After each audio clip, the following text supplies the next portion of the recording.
ایسے مرحلے میں فاضل صاحب لگتا ہے کہ داخل ہو گئے ہیں جو فریقین ہیں کہ 5ویں نشست ہو رہی ہے مری میں، آپ کو لگتا ہے فائنالٹی کی طرف پہنچ رہے ہیں اب یہ؟ میرے خیال میں معاملات کچھ اس طرف بطول چل رہے ہیں. آج دیکھیں نا، آج تو سارا دن جو ایک خبر جو چھائی رہی ہے نیوز فلو میں، نیوز سائیکل میں، بلکہ پورے پاکستان میں، وہ ہے ہی ہے کہ جی حکومت سازی کا کیا ہو رہا ہے، کون گورنمنٹ بنا رہا ہے، کون نہیں بنا رہا.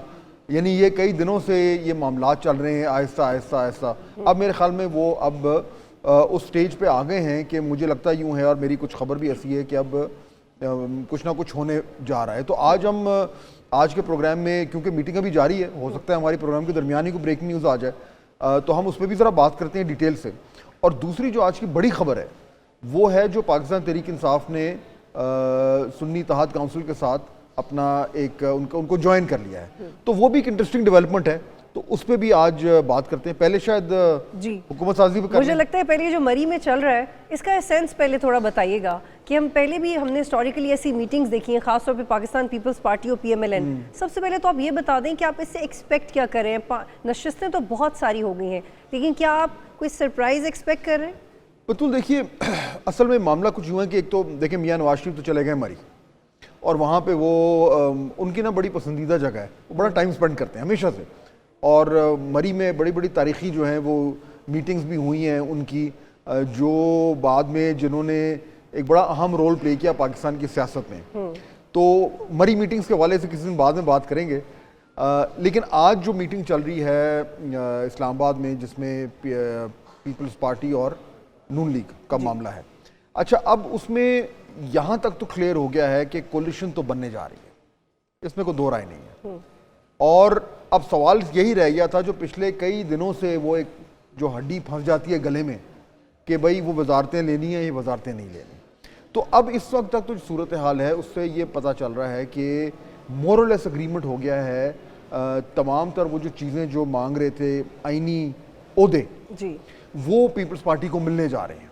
اس میں واضح امکان یہ ہے کہ جو صدر ہے وہ پیپلز پارٹی کو مل رہا ہے، اسپیکر جو ہے وہ پیپلز پارٹی کو مل رہا ہے.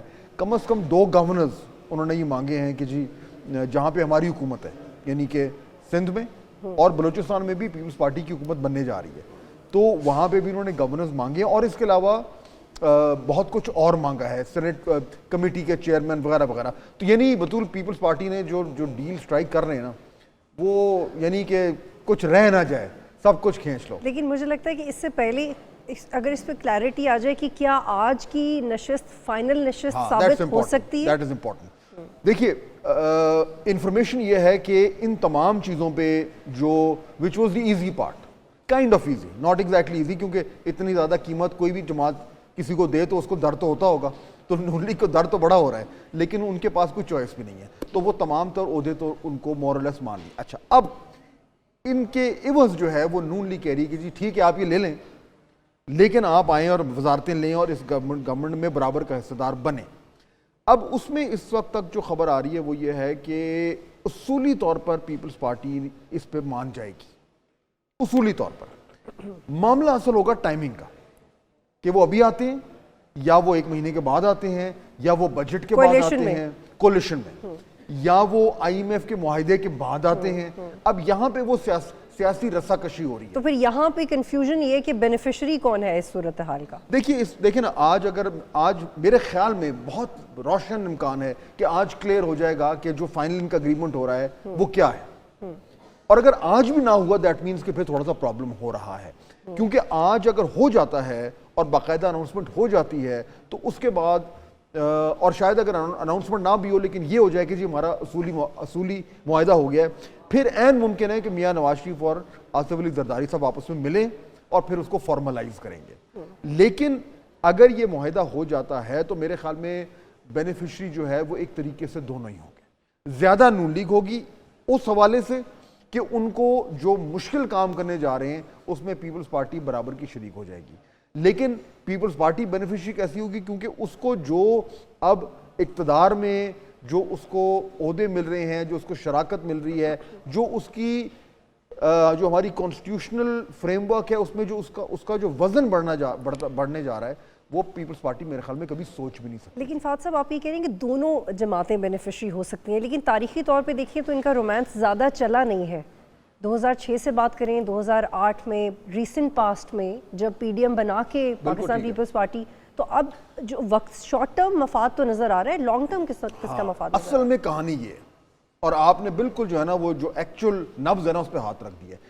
ایشو بطول سارا ہے ہی ہے، اور وہ جو آپ نے بات کی میں اس کو تھوڑا سا اگر ڈفرنٹ فریم کروں، ایشو ٹرسٹ کا ہے کہ اگر آپ نے آپس میں آپ جوڑ بھی گئے تو ہم نے پہلے بھی دیکھا ہے کہ دو جماعتیں 2008 میں بھی ساتھ آئی تھیں جب جنرل مشرف اس ٹائم صدر تھے. آپ کو یاد ہے کالی پٹیاں باندھ کے انہوں نے جو ہے وہ عہدے بھی وہ لیا تھا، وزارت میں بھی شامل ہوئے تھے، اور وہ نہیں معاملہ چلا تھا.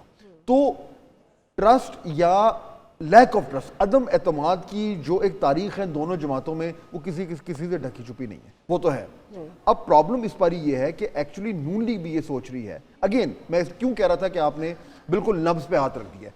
ایکچولی ایشو یہی ہے، نون لیگ کا پرابلم کیا ہے. نون لیگ سوچتی ہے کہ اگر یہ ہمارے ساتھ گورنمنٹ میں نہیں آتے اور یہ سارے عہدے لے کے ہمیں سپورٹ کر کے ہمارا پرائم منسٹر بنا دیتے ہیں، کل کو جب بھی کوئی مشکل فیصلہ کرنا ہوگا تو یہ لوگ ہمارے پہ تنقید کر رہے ہوں گے، کہیں پہ انہوں نے اپنی منمانی کرنی ہوگی، یہی لوگ ہمیں ٹف ٹائم دیں گے. اور کسی ٹائم بھی اگر کسی وجہ سے ہماری حکومت گرانے کی ضرورت پیش آئی تو پیپلز پارٹی نے صرف پیچھے ہٹ رہا ہے، حکومت دھڑام سے نیچے گر جائے گی.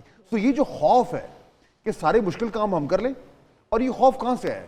کیونکہ 16 مہینے کی جو پی ڈی ایم کی گورنمنٹ تھی اس میں یہی ہوا کہ دے ٹوک آل دی ڈیفیکلٹ ڈیسیشنز، جو کہ بائی دی وے ضروری تھے، آئی ایم ایف کے پاس جانا بلا، لیکن اس کا جو فال آؤٹ تھا وہ سارا پھر ان کے لیکن پاس فہد صاحب یہ بڑا ٹرکی ہے، کیونکہ ہسٹوریکلی بھی ہم نے دیکھا ہے کہ ان کا زیادہ ورکنگ ریلیشن شپ نہیں چل سکا. ابھی تو مولانا بھی الگ ہو گئے، پی ڈی ایم بھی ٹوٹ گئی. تو اس چیز کو اوور کم کرنے کے لیے دونوں جماعتیں آپ کو لگتا ہے کچھ خاص اقدام کر رہی ہیں سوائے اس کے کہ صرف ایک سیاسی بیان بازی ہے کہ ہم اس کو اوائڈ کریں گے؟ بالکل صحیح ہے.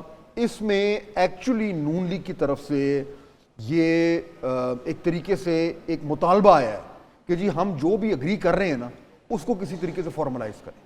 یہی جو آپ بات کریں، یعنی ان کا یہ کہنا ہے کہ دیکھیں آپ کہتے ہیں ٹھیک ہے جی ہم آپ کے ساتھ بیٹھیں گے، کل کو if you decide to walk out تو ہم تو فارغ ہو گئے، ہم تو گر گئے. یا آپ ابھی کہتے ہیں کہ ٹھیک ہے جی ہم آپ کے ساتھ ہیں، اور کل کو بڑا مشکل فیصلہ آیا، بجلی کی قیمتیں بڑھانی ہیں، گیس کی قیمتیں بڑھانی ہیں، پیٹرول کی قیمتیں بڑھانی ہونا ہے یہ سارا کچھ، تو آپ کہیں گے دیکھیں جی یہ تو ہم تو ان کے ساتھ نہیں ہیں. تو اس کو اوور کم کرنے کے لیے زبانی جمع خرچ نہ کریں. تو آپ کو لگ رہا ہے کہ اب جو بھی فیصلے ہوں گے بظاہر وہ ایک بنیادی انڈرسٹینڈنگ کے ساتھ ہوں گے کہ ایک دوسرے کی سیڑھی نہیں کھینچنی، جیسے کہ عرفان صدیقی کے سامنے ایکچولی ہونا یہی چاہیے. اور میرے خیال میں یہ جو آخری منٹ پہ جو آج اس ٹائم جو بات چیت چل رہی ہے اس میں اس بات چیت کے ایجنڈے پر یہ بھی شامل ہے کہ ہم کس طریقے سے جو ہمارا ایک ٹرسٹ یا ایک عدم اعتماد کی ایک تاریخ ہے اس کو اوور کم کرنے کے لیے ہم کیا کریں. کو لکھ کے دیں، کو تحریری کو معاہدہ کریں، کیا کریں. بالکل دیکھیں نون لیگ کو تو یہ گارنٹی چاہیے ہوگی. اور ایکچولی اگر آپ ان کے نقطہ نظر سے دیکھیں بطول بنتی بھی ہے. وہ why should they take all the blame, وہ کہتے ہیں یار ہمیں آپ تنتنا چھوڑ جاؤ گے، ڈسے ہوئے ہیں وہ. تو اس لیے اب دیکھنا یہ کہ اس کو اوور کم کیسے کرتے ہیں اور یہ کیوں ضروری ہے. میں اس میں بھی تھوڑی دیر میں آؤں گا، بٹ صرف میں آخری نقطہ یہ آپ کے سامنے رکھ دوں کہ یہ جو معاہدہ اگر آج ہو جاتا ہے، اور اگر آج نہیں ہوا تو کل ہو جائے گا، لیکن میرے خیال میں آج ہو جانا چاہیے، اس کے نتیجے میں یہ جو ایک گورنمنٹ یا کولیشن معرض وجود میں آئے گی، اس کے لیے جتنا بڑا چیلنج گورننس ہوگا اتنا ہی بڑا چیلنج اس کولیشن کو جوڑ کے رکھنا ہوگا. یہ دونوں بڑے ایشوز ہیں. اور اس میں ایک بہت اہم بات یہ ہم پہلے بھی مختلف الفاظ میں بات بیان کر چکے ہیں کہ صرف ایک بنیادی understanding P M L N اور پاکستان پیپلز پارٹی کا ٹرسٹ مینٹین کرنے کے لیے بلکہ ضروری نہیں ہے، بلکہ جو معاشی فیصلے انٹرم گورنمنٹ میں ہوئے ہیں ان کی کنٹینیوٹی کے لیے اسٹیبلٹی بہت ضروری ہے. تو اٹ از ٹو ویز. یہ دو طرح کے چیلنجز ہیں کہ پولیٹیکل اسٹیبلٹی ہوگی تو آپ آئی ایم ایف سے بات کر سکیں گے، ورنہ آئی ایم ایف بھی آپ کو اہمیت نہیں دے گا. بالکل صحیح کہہ رہی ہیں، بالکل صحیح کہہ رہی ہیں. اور اسی لیے میرے خیال میں یہ بھی امپورٹنٹ ہو گیا ہے کہ اب یہ زیادہ وقت ضائع نہ کریں. میرے خیال میں آلریڈی انہوں نے بڑا ٹائم لگا دیا ہے، حالانکہ کانسٹیٹیوشنلی جو ہے وہ ٹائم ان کے پاس ہے، لیکن دیکھیے ہر دن جو ہے وہ پاکستان پہ بھاری پڑ رہا ہے.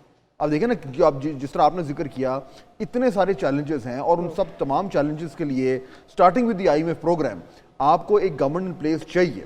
ابھی بھی اگر آج بھی معاہدہ ہوتا ہے تو by the time that government tax office, again ہم دیکھ رہے ہیں تقریباً 2-2.5-3 ہفتے کم از کم اور تو ہر دن پاکستان پہ بھاری پڑ رہا ہے، اور مجھے نہیں پتا کہ لوگ اتنی دیر کیوں کر رہے ہیں، ان کو نہیں کرنی چاہیے تھے. اور یہ جو میرا خیال ہے کہ نواز شریف صاحب خصوصی تیاری سے گئے ہیں، وہ میرا خیال ہے پروسیس سپیڈ اپ کرنے کے لیے گئے ہیں، because they have this realisation کہ آپ اس کو مزید ڈیلے نہیں کر سکتے. ایک اور اینگل ہے، آپ نے دیکھا کہ خواجہ سعد رفیق نے ٹویٹ کی، کچھ ایسے پی ایم ایل این کے اندر سے بھی یہ آوازیں آئیں کہ ہم گورنمنٹ میں لے کے اپنے آپ کو پھنسا رہے ہیں. تو اب یہ بتائیں کہ جو پریشر نون لیگ کے اندر سے ہے وہ زیادہ ہے یا ایکسٹرنل فیکٹرز کا پریشر زیادہ ہے کہ آپ گورنمنٹ میں ہیں، ان کے پاس کوئی آپشن نہیں، ہم ڈسکس کر چکے ہیں، لیکن پریشر کہاں سے زیادہ ہے؟ دیکھیے پریشر پارٹی کے اندر سے ہے، لیکن یہ اگر کوئی کہے کہ جی وہ اتنا پریشر ہے کہ پارٹی خود یہ باقی میں بڑی سنجیدگی سے یہ سوچ رہی ہے کہ ہم حکومت ہم بنائیں، ایسا نہیں ہے. یعنی وہ کرٹیکل میس ریچ نہیں ہو رہا. ابھی بھی نون لیگ میں یہ بالکل کلیئرٹی ہے کہ جی ہمیں گورنمنٹ لینی چاہیے، اور میرے خیال میں اس کی بنیاد یہ ہے کہ یہ بالکل بات ٹھیک ہے کہ جی گورنمنٹ کرنا بڑا مشکل ہوگا، لیکن گورنمنٹ میں اگر نہیں جاتے تو اس کی بھی بہت ڈاؤن سائڈز ہیں. لیکن دوسری بات ایک اور بھی ہے، اور وہ میری ذاتی رائے ہے بطول، وہ یہ کہ میرے خیال میں نون لیگ کو گورنمنٹ لینی چاہیے. اور میں یہ کیوں کہہ رہا ہوں؟ میں یہ جانتے بوجھتے ہوئے کہہ رہا ہوں کہ یہ مشکل ترین وقت ہے کسی کو گورنمنٹ لینے کا. لیکن وہ جماعت جو کہتی ہے کہ جی ہمارے پاس سب سے زیادہ تجربہ ہے، وہ جماعت جو کہتی ہے کہ جی ہم 4 بار ہمارے لوگ وزیر اعظم رہ چکے ہیں اور میاں نواز شریف صاحب 4تھی بار بننے جا رہے تھے، وہ جماعت جو دہائیوں سے پنجاب پہ رول کر رہی ہے، فیڈرل گورنمنٹ میں رول کر چکی ہے، جس کی ساری جو اسٹرینتھ جو کہتی ہے وہ کہ ہمیں ملک چلانا آتا ہے. تو بھائی یہ وقت ہے نا ملک چلانے کا، آئے نہ چلائیں پھر. کیوں گھبرا کیوں رہے؟ اگر یہ جو ان کی جماعت میں جو لوگ کہہ رہے ہیں بصد احترام کہ جی ہم جائیں گے تو ہم پھنس جائیں گے، میرے خیال میں یہ تو پھر آپ خوف زدہ ہو کے بھاگ رہے ہیں نا. اگر آپ کو ایک مشکل وقت مل رہا ہے، ایک مشکل ٹائم ہے، اس میں گورننس کرنا مشکل ہے، تو بھائی یہ تو چیلنج ہے. لیکن فاضل صاحب یہ بدقسمتی ہے ہمارے ملک میں، ہم نے جنرلی یہ رویہ دیکھے کہ جو سیاسی جماعتیں وہ ان پاپولر فیصلہ لینے سے بھی کتراتی ہیں، بجائے کہ وہ کود پڑے اپنے فیصلوں میں کہ یہ ہم نے کر کے دکھانا ہے. میں خیال ہے کہ جو شہباز شریف صاحب پنجاب میں کرتے رہے ہیں، اگر اسی طرح کی پرفارمنس سینٹر میں بھی آ جائے تو نون لیگ کا کانفیڈنس بالکل صحیح. اور میں آخری بات کرتا ہوں، میری گیس کی طرف چلتے ہیں کہ دیکھیے اگر آپ کے پاس الیکشن 1 سال دور ہوں یا 6 مہینے دور ہوں تو پھر بھی مجھے سمجھ آتی ہے کہ جی مشکل فیصلے کرنے پر الیکشن جانا ہے. اگر آپ ایسے ٹائم پہ گورنمنٹ میں آ رہے ہیں جب آپ کے پاس ٹیکنیکلی 5 سال موجود ہے، تو پھر اسی لیے تو آپ گورنمنٹ میں آتے ہیں کہ آپ مشکل فیصلے اٹ از اباؤٹ. یہاں پہ تو نون لیگ کو کانفیڈنس دکھانا چاہیے کہ ہاں جی مشکل حالات میں ہم ہی ہیں جو گورنمنٹ کر سکتے ہیں.